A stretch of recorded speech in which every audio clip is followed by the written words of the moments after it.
No hay nada mejor para las mañanas frías que un buen mate. Vayan a buscar su matecito, su café, sus cositas para picar, que hoy día vamos a conversar. Hoy una persona me trajo bellísimos, bellísimos momentos a mi memoria al preguntarme algo sobre mi madre y unos vecinos. Y mi cerebro comenzó inmediatamente a mostrarme imágenes de aquella época, de don Guillermo, de mi madre hablando con la señora Marta. Esa era una de las postales infaltables de todos los días en Antofagasta. Una bella época que sin duda hoy son preciosos tesoros, que es en lo que se va traduciendo la vida. Nuestras vidas son un baúl de cosas que hemos vivido. Y eso que hemos vivido es lo que te ha convertido en el sujeto, en la persona que eres, por un intrincado mecanismo neuronal. Y que otro día ahondaremos en qué tiene que ver esa red neuronal con la existencia de 8.000 millones de realidades distintas en este planeta. Es re interesante. Ahora, este ejercicio de asumir que somos la suma de experiencias podría ayudarnos a entender por qué estamos en este escenario particular en el mundo. Con un señor de naranja en el norte creyéndose literal, un emperador de pacotillas que hace y deshace a diestra y siniestra, y mucha gente feliz con lo que hace. Y ese modelito, con igual o menor poder, se va replicando en otros lugares del mundo, como en el cono sudamericano. Y tendremos que reconocer y asumir que eso es así, porque la masa lo ha querido así. Ellos no llegan solos al poder, ni los dictadores. Para entenderlo, los invito a ese viaje que a mí me encanta, me fascina, y que es, para conocer el presente, es necesario abrir los libros del pasado. La idea es comprender por qué permitimos ser abusados. Uno de los axiomas de la comunicación más desgarradores de Paul Václavic, que establece 5 axiomas de la comunicación que algún día conoceremos más profundamente en alguna de estas clases improvisadas, pero que hoy nos vamos a quedar en el quinto axioma, que dice que las interacciones humanas, la manera en que nos relacionamos con otros, son simétricas o complementarias, dependiendo si están basadas en la igualdad o en la diferencia de poder entre los que participan en ese acto comunicante. En la igualdad, ninguno de los dos tiene jerarquía sobre el otro. Si uno es afectuoso, el otro también va a ser afectuoso. Pero en la complementaria, es como su nombre lo dice, se complementan. Existe una posición superior de autoridad, la primaria, y una posición inferior o de adaptación, la secundaria. La interdependencia. Las dos posiciones se necesitan mutuamente. Para existir un rol no funciona sin el otro. ¿Cuál es el riesgo principal? Puede volverse rígida y opresiva si uno de los participantes se queda atrapado, se queda pegado en el rol inferior de forma permanente. Y por ahí nos va haciendo sentido que el abusado se vaya quedando atrapado en ese rol. Y eso de siempre, sin mediar la conciencia, puede convertirse en un para siempre. Le voy a dar al mate mientras ustedes se marean con esa información que no es menor. Me encanta. ¿Se dan cuenta que esto puede explicar lo complementario entre un doctor y su paciente? Si no hay enfermos, no hay médicos. Si no hay estudiantes, exacto, no hay profesores. Pero también aplica en nuestra sombra, el sádico y el masoquista. Para que exista el golpeador, debe existir al que le gusta o a la que le gusta ser golpeada. Está claro que son actuaciones desde el inconsciente que se explican a través del lenguaje como con mantras como «quien te quiere te aporrea». Pero ¿cómo se vincula esto con nuestro comportamiento político? Hagamos un poquito de historia. Los gobernantes han cometido abusos extremos a lo largo de la historia utilizando el terror, la megalomanía y el control absoluto. Pero no olviden el axioma de lo complementario. Para que existan esos gobernantes, tienen que existir estos gobernados. Hoy estoy siendo gobernado por Quirós. Revisemos la historia. En la Edad Antigua, esclavitud y sacrificio. Le cuento, el faraón Keops de Egipto en el siglo 26 a.C. Heródoto relata que clausuró templos, forzó a toda la población a trabajar en su pirámide y llegó a prostituir a su propia hija para financiar esa obra. El emperador Qin Shi Huang, en la China del siglo III a.C., enterró vivos a 460 eruditos confucianos, quemó sus libros para borrar la historia previa y esclavizó a millones para construir su mausoleo y la gran muralla china. El emperador Calígula, wow, hay una película, despilfarró el tesoro público, abrió un burdel, una casa de puta, en el Palacio Imperial, con matronas romanas y declaró la guerra al mar. Le ordenó a los soldados ir a azotar las olas.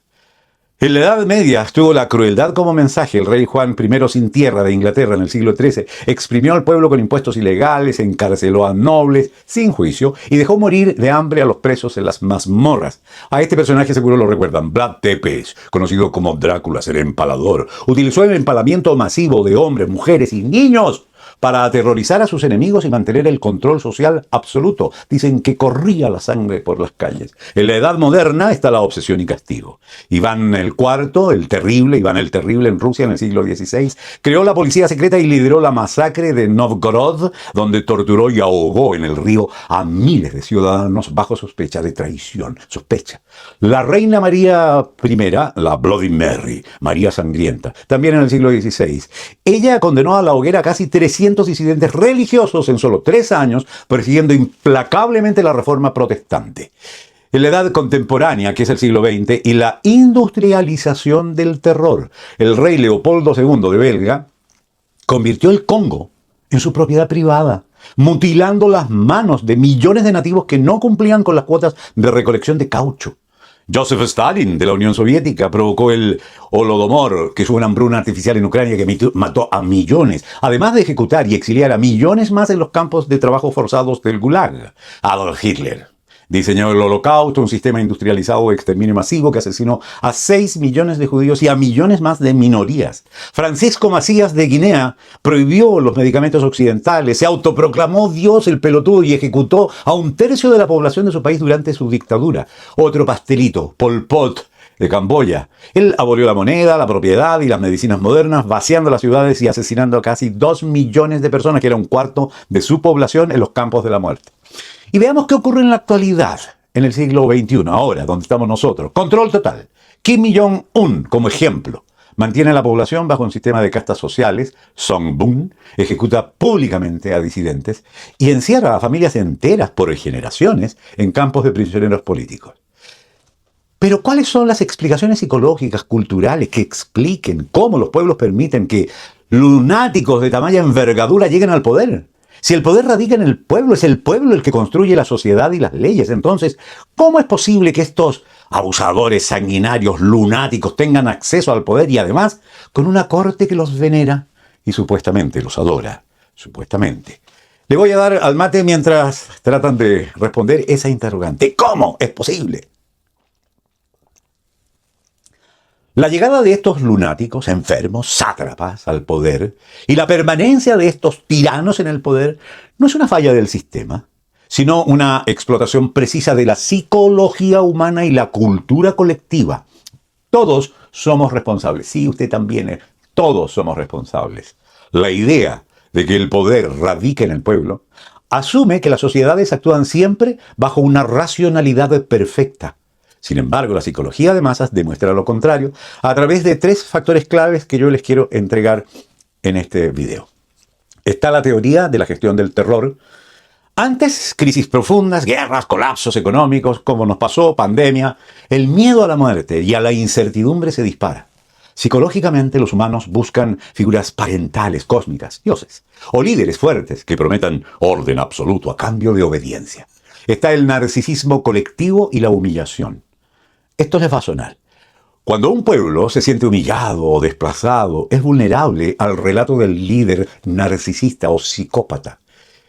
Este gobernante no se presenta como un individuo, sino como la encarnación del orgullo herido y se va a vivir a la moneda en la nación. Por eso se instala la idea de la quiebra, se robaron todo, Chile se cae a pedazos. Y uno se siente orgullosamente herido. ¿Se entiende? Bueno, está también la paradoja de la competencia evolutiva. En entornos hostiles, la evolución humana nos programó para seguir perfiles agresivos y dominantes. El macho alfa, ¿ok? La moderación, el calmado, el que toma decisiones relajadas, se interpreta como debilidad en tiempos del caos. Por eso que preferimos al líder alfa. ¿Por qué se forma una corte de veneración alrededor de estos? Los lamebotas. Hay otros términos que no vamos a usar por respeto a los menores. Los líderes autoritarios jamás gobiernan solos. Necesitan una red de complicidad que se sostiene por dinámicas psicológicas muy específicas. Por ejemplo, el efecto líder Lucifer de Philip Zimbardo dice que las personas buenas realizan actos atroces si la estructura de poder legítima y premia esa crueldad. La moral individual se diluye en la obediencia institucional. La psicofancia o maquiavelismo. La corte se llena de perfiles oportunistas que ven en la locura del líder una vía rápida de ascenso social. No lo veneran por convicción, sino por supervivencia y codicia. Y finalmente tenemos el conformismo de Ash. El miedo al aislamiento social o a la muerte hace que los miembros de la corte validen las locuras del líder en público, creando una falsa ilusión de unanimidad. Eso explica por qué este señor tiene un poquito el descalabro al interior de la moneda, porque él no es líder. Por eso no hay unanimidad en este gabinete. Y va a reventar en cualquier minuto. La ultraderecha actual, revisémosla desde esta perspectiva. La ciencia política y la sociología contemporánea identifican que los líderes de la ultraderecha global utilizan exactamente los mismos resortes psicológicos adaptados ahora a la era digital.